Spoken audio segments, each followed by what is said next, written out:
some ups and downs in the game. You get behind early, battle back for a couple goals in the middle, and then they pulled away. You score again late. What was kind of your big picture takeaways, I guess, as you look back at it? Yeah, the big picture takeaway, we weren't as competitive as we would have liked to have been consistently throughout the game. I think there was moments. Obviously, at 3-2, we were right there, and we still feel the puck was played with a hand, and there was a hand pass, but obviously it didn't go our way.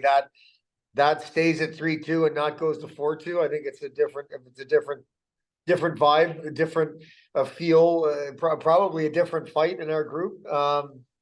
But at 4-2, and then I think they scored fairly quickly to make it 5-2, or that's what it felt like anyway. But it felt like we were chasing it, Tim.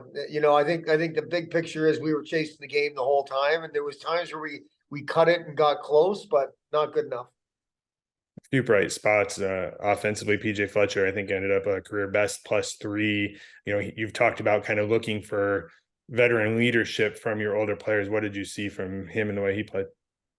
Well, I think being on the ice for 3 goals for, and or 3 more goals for than against overall is a good thing.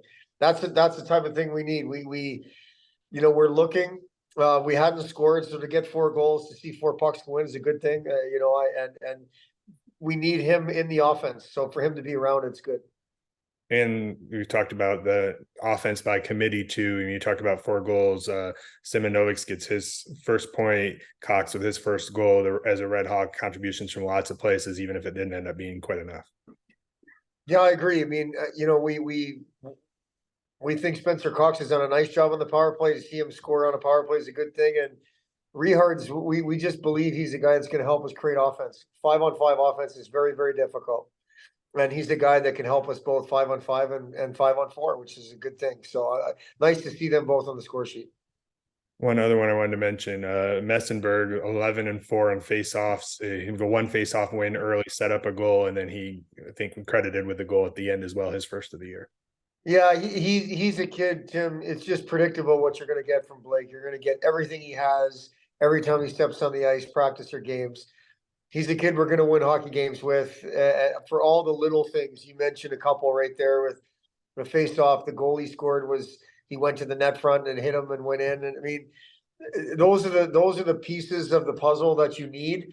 A lot of people go to Waldron or go to Barb's or those kind of things, but Blake has been a really solid contributor for us, and we think he's going to continue to do that.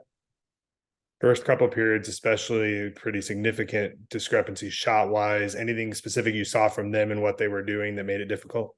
You know what, Jim, for us, it was more of the shots on net than it was the shot attempts.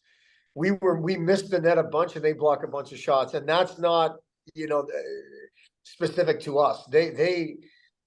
They've got 3 defensemen that are like leading the country in shot blocks, or leading our league in shot blocks, or something like that. They do a really, really good job of making it difficult to get pucks through.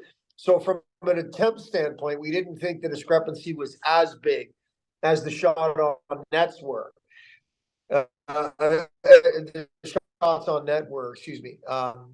No, the end of the game, that it looks bad, giving up 16 and 18 shots or something like that the first 2 periods. So there was a discrepancy there, but we got to hit the net more, and we got to find a way to get pucks through their layers more than we did tonight.